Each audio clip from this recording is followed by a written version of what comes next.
Welcome to the Sacred Healing Institute. We're a highly conscious platform focused on emotional intelligence, depth psychology, spirituality, empowering CEOs, C-suite leaders, startup founders, innovators, and Stanford leaders.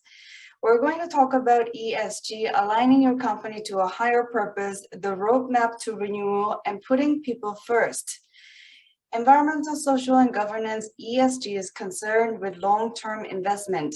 ESG criteria are a set of standards for a company's operations that socially conscious investors use to screen potential investments. And environmental criteria consider how a company performs as a steward of nature. Social criteria examines how it manages relationship with employees, suppliers, customers, and the communities where it operates. How is your organization doing today? We're going to talk about this further with Dr. Gordon Chiu, our sacred speaker. But first, according to Forbes' article, Why ESG Metrics and Strategies Should Include Mental Health, says, a latest study shows that for every $1 invested in mental health evidence-based programs, employers can save $2 to $4 on their expenses. These studies demonstrate that data on workplace mental health programs belong in ESG metrics. Well, our sacred speaker is Dr. Gordon Chiu. He's a world-renowned research pioneer in the study and commercialization of graphene and graphene technology. He's an author, innovator, and investor in health, wellness, science, education, music, entertainment, and motivation with global reach. In 2017, he spoke on TEDx about inventing your happiness. Even while pursuing his professional interests, Dr. Chiu continues to be a student currently at Harvard Business School, where he studies artificial intelligence with high-level corporate business executives, and also is studying at the University of Pennsylvania Wharton School's Advanced Management Program. In his spare time, Dr. Chiu loves spending time with his wife and 2 daughters and writing his book titled Inventing Your Happiness. Dr. Gordon, welcome. Thank you, Kate. Thank you. I appreciate you setting this up for me to speak today. I've given many different talks, so I'm going to put a different setting here, especially for your viewers. Anyone who looks into my history can see that I've done a lot of different investments, but also spent a lot of energy in certain things. And I can tell you today, the most important thing is when you play solitaire, is not to lie to yourself. All right, it's very important to be looking at the data and seeing where are we heading. And when I was in graphene, right, and as an entrepreneur, they teach us a lot of things, saying that you have to focus on the total addressable market, make sure it's as large as possible. But then if you look into the eyes of many entrepreneurs, they're not always happy. Oftentimes, you know, the data shows us that when we're very young, we laugh and we really don't have too many concerns about things. But as we get older and we start becoming an employee somewhere, we don't laugh at work, right? We really are very serious about everything we do. And consequently, we forget ourselves. Well, this is what happened to me in graphene. It was very focused on what graphene, which is stronger than diamond, right? Stronger than diamond, more conductive than copper, could do for the world. And a lot of the direction was chasing shiny things, nonstop, just chasing the shiny things. And of course, getting the highest valuation possible.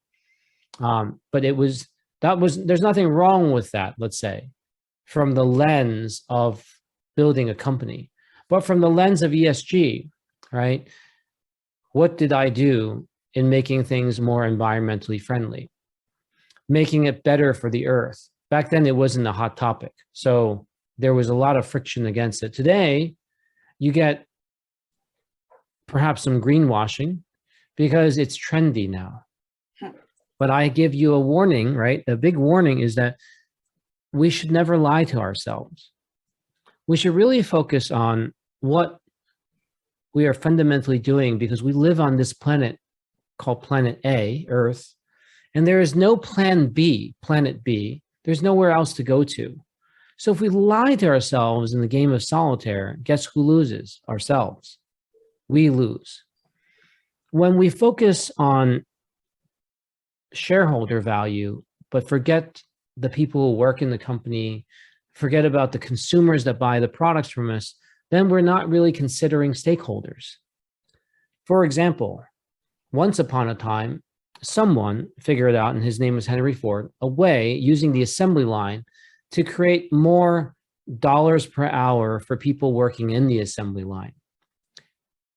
And that was great. You went from 50 cents to $5 an hour. The only catch was that what we make in the industrialized factory needed, in order for the machine to work, the idea to work is that everybody needed to use the same products, for better or worse. And even if the products were poisonous or toxic, as long as we all used it, then the ones who work in the factory would make the higher wages per hour.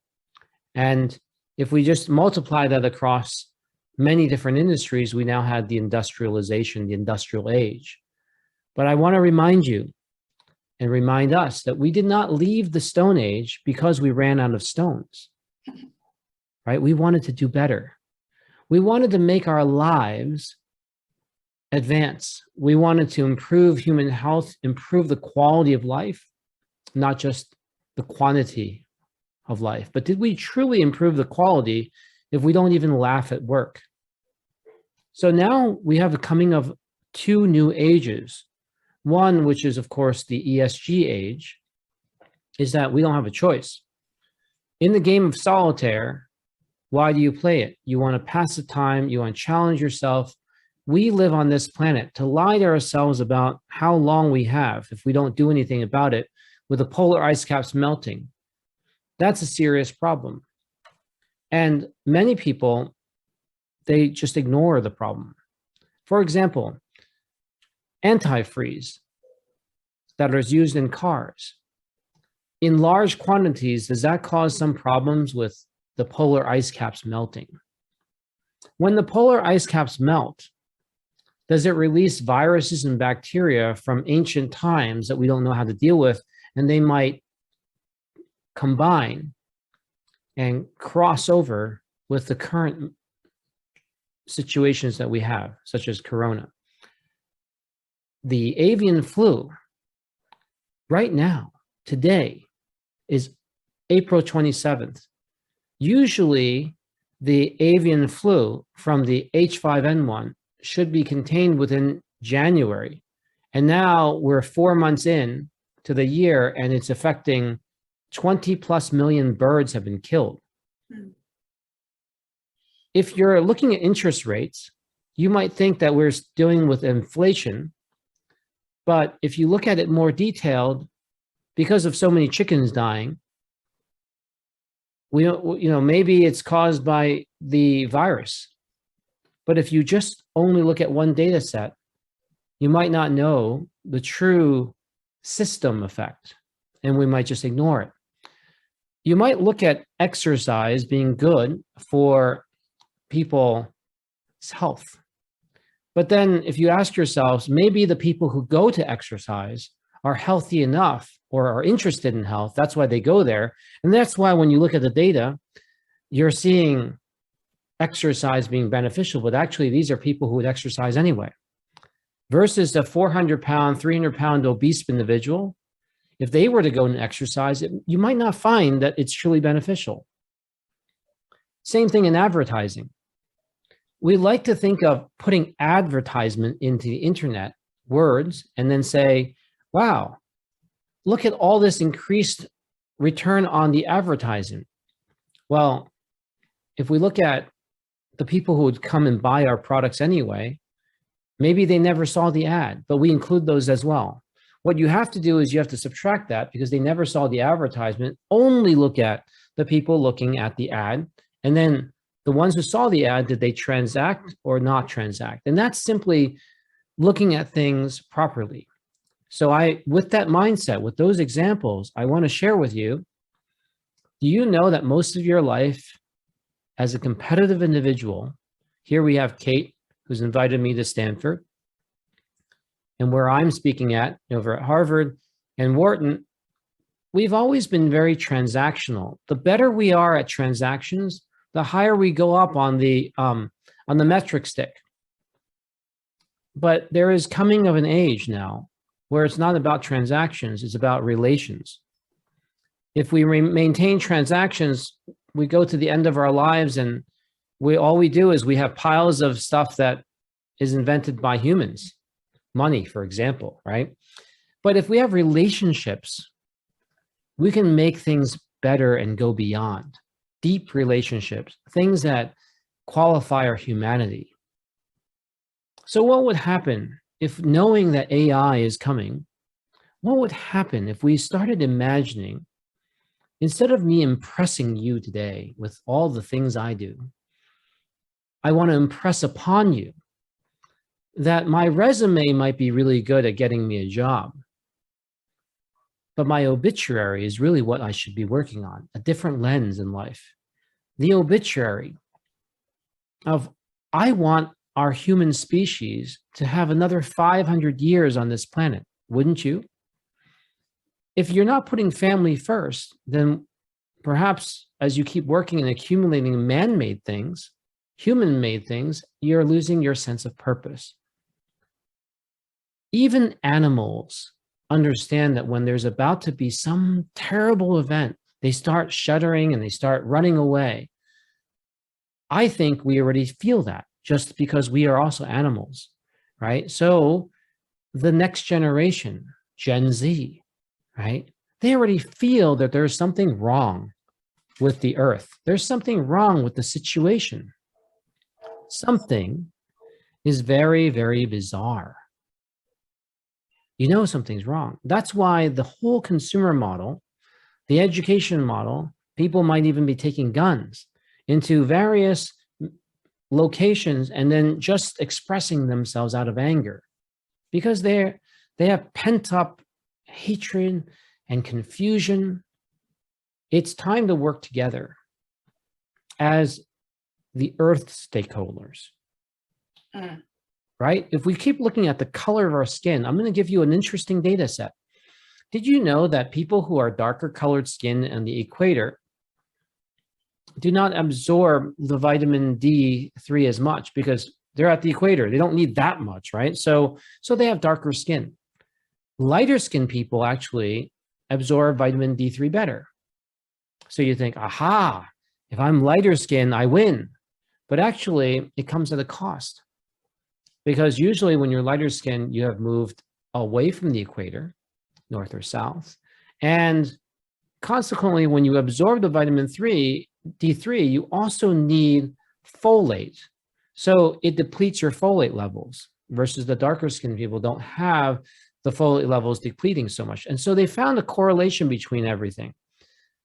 And there probably are many, many other correlations. Think about the world. Our doctors are paid when they see patients. And what they see patients is based on all those textbooks in the back, which were written in the past. They are not paid to read journals and papers. This is the system that we built from the industrial age. But just like the Stone Age, that age is ending. Maybe we need to change. And also things that we would normally want to have knowledge of, for example, poisons. There are some poisons that we use. For example, Roundup contains glyphosate, is not found in medical textbooks. There could be many reasons why. I won't go into those. But what we've done is we have created lobbying and reasons to prevent ourselves from advancing when we could have advanced much further. This time, though, we don't have a choice. We used to even name songs. For example, Elvis named a song, Can't Help Falling in Love with You. So it's a song about deep love. And you start off with the word can't. That's a negative, right? Can't. Versus Ed Sheeran's song that, in modern times, 2017, his song for deep love is called Perfect. What a difference, right? Can't help falling in love with you versus perfect. What a difference, right? And let's look at the content. Elvis said, wise men say only fools rush in, right? Start off with wise men. And you wonder why Gen Zers will say, oh, if you're looking for deep love and you start talking like that, they'll run away. And it wasn't that long ago. It was 1961. Can't help falling in love with you. 50 years later or so, you have perfect. And what does perfect say? I found a love for me, right? And then darling, just dive right in, follow my lead. And it goes like this. So that way I don't have any ego, right? I found the love for me.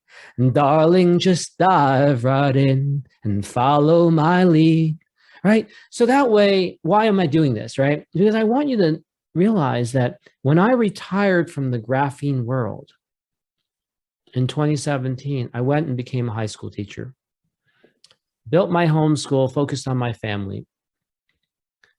I did a bunch of other things that you can read on the internet. I don't want to go into all that. It's not about that today. But what about it is I got pulled back in my LinkedIn. Only this year, in 2022, in February, I got pulled back into the graphene. But this time, if I'm being asked to come back in, I want to make sure that the graphene products I make have something to do with making the earth better. For example, roadways. Can we make roads absorb the plastics that we can't properly recycle? The recycle symbol that on the plastic bottles. Do you know that plastic, you can't really recycle it too many times before it loses its properties? So that's like lying to ourselves in the game of solitaire. Stop lying to yourselves. Life is very ironic. I'm a man. Today, we have a female bringing me in, right? In Hong Kong, many of my events happened because of females. My whole family, other than my wife, my two daughters, female. So suddenly, in one generation, I've suddenly now am outnumbered, right? Life is ironic. If we could only change our lens and our perspective, we can free ourselves. We could not have any more of the ego, and then we can just become much more open. So this company called Mag7 Technologies, which I invested in, how do I do it? After I retired in the private wealth side, where they extract returns from one side, I try to put it towards impact investing. In the graphene that I started off with, I tried in this second coming of graphene, I call graphene 2.0, to focus on the impact of making products that have something to do with, let's say, making better soil, making better asphalt, so that every time we fill in a pothole, it could actually be made of materials that we needed to recycle anyway. Combine that in there. See, if we could only start thinking of our biggest mistake, which is we always believe that we have forever. We don't have forever. In fact, a good example of that, right, would be after this hour, I can never go back into time. Everything that's being recorded now is recorded once. I can't go back in there. And you know, the other thing is that if I didn't agree to speak today, what would happen? I would still lose that hour. I might be doing something else, right? But that hour is gone. Time does not wait for anybody. So we can either choose, because we teach these books in high school. We teach to read Lord of the Flies about competition and making sure who's on top or other. But you know, the people who rise to the very top, usually it's lonely. You can read many texts and it talks about being lonely as king or queen. As the ruler, it's loneliness. We need to build teams because we're about to confront a very big problem, whether we like it or not, is that the earth has all these people and humanity might be at check. And we still have not found another planet to occupy. So all of our eggs are in one basket. If we don't change, I think what happens is we don't observe the signs that are already occurring. I think we go into a lot of war and a lot of hardship created by ourselves, all created by ourselves. But if we can change our mindset and say, this time, I want relationships. I want to change how it is. And so I give you an example of how I applied it. I try to build community around my family. When I went into teaching, I said to the teachers, if the headmaster were to blame you for anything, make sure you blame it all on me. Because I don't mind getting fired, right? I come from as an entrepreneur. By saying that, they thought it was very, very strange. This person wanted to do that. But it doesn't matter anymore. Let go of the ego. And we can build better corporations. We can build better families. My daughter was playing a video game with me.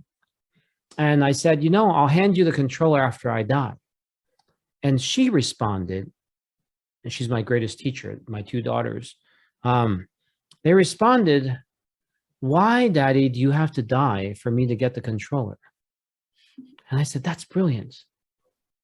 We shouldn't be, right, handing over the controller after we're dead, because that means I have to die in order for me to give them control. What if I gave you control now so I can enjoy and help and participate and encourage and embrace? We call assets that we store for the next generation a trust fund. And yet that's the same thing as mistrusting them, especially if you don't pay them for 500 years or you drag it along, right, for such a long time, centuries, right? Trust. I think that the pendulum swings the other way. With the media being filled with all this mistrust, perhaps we can wake up and say as a community, just like what Kate has organized today, let's stop doing that. So I tried doing this experiment, this time at Harvard and Wharton, where how about if I give my answers to you? Hey, here are my answers, right? And you know what's funny about that is that people have asked me why, and I said, because I want to be your friend. I don't want to be your foe, right? Why would I want to be your foe? And so then, because if I win, it doesn't work. So one of the assignments was where people knew I had the certain answers and we had different groups, so they knew my answers. And then I was paired with somebody and they wanted to use their answers, which I kind of felt wasn't really what I would do, but I could have fought them, or I had the choice of being their friend. And by the way, let's see what happens. So we ran the experiment, we lost. So the thing is that, but I gained a friend. And that is that change in mindset. If you can change your mindset to have as many friends as possible and build community, I think that is where we win. We must change how we treat the next generation. A big risk in family wealth, right, is that you say something to the next generation and there's so much resentment now that they decide, you know what, I don't want to be king anymore. I would actually do better doing something else. Now, you take that experiment, and what would happen if people inside of our country, the United States of America, started saying, you know what, I don't need to be united with you anymore. If we don't change our mindset, we could have the country split in multiple directions. It's not just Republican or Democrat. It could be split in so many directions.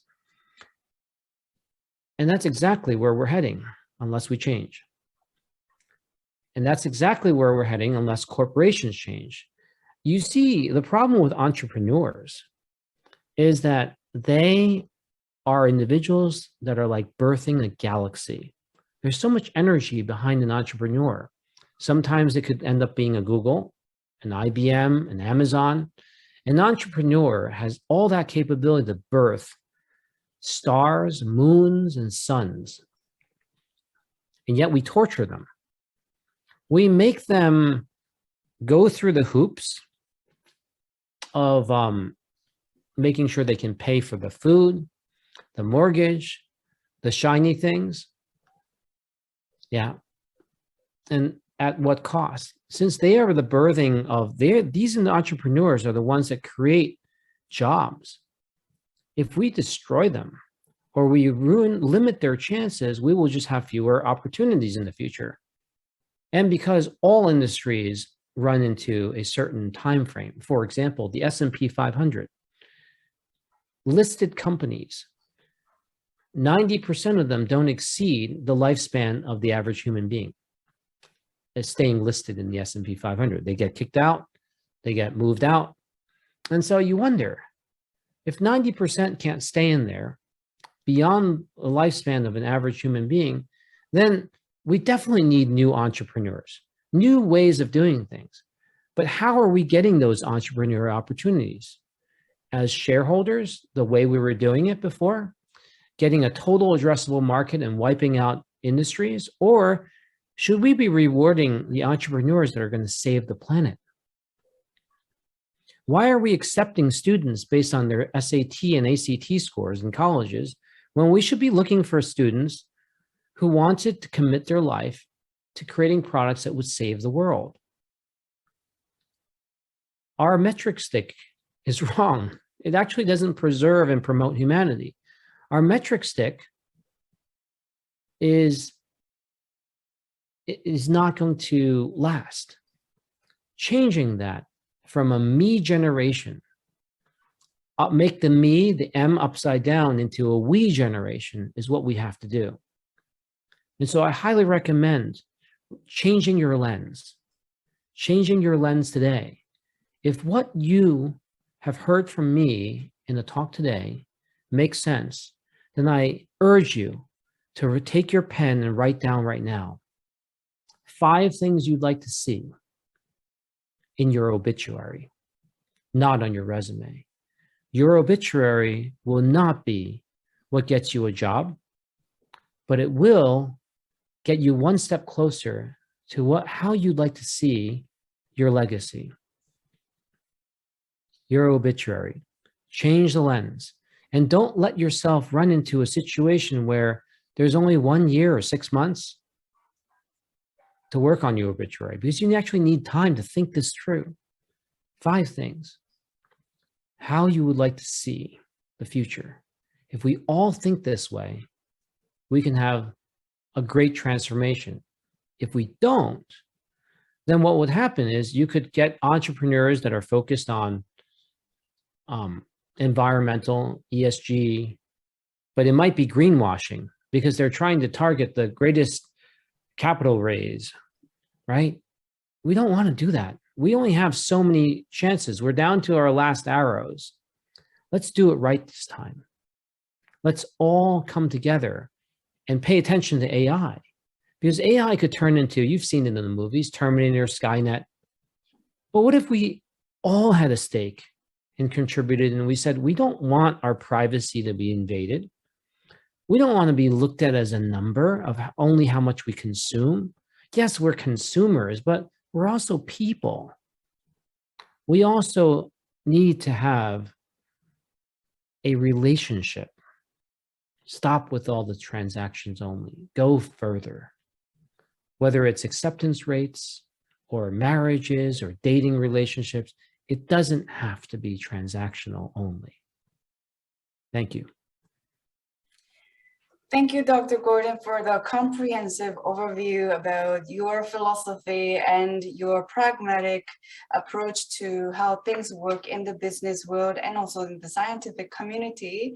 And you mentioned about the shifting of perspective for our corporate listeners here, CEOs, C-suite leaders, and startup founders, the Stanford leaders and inventors, innovators.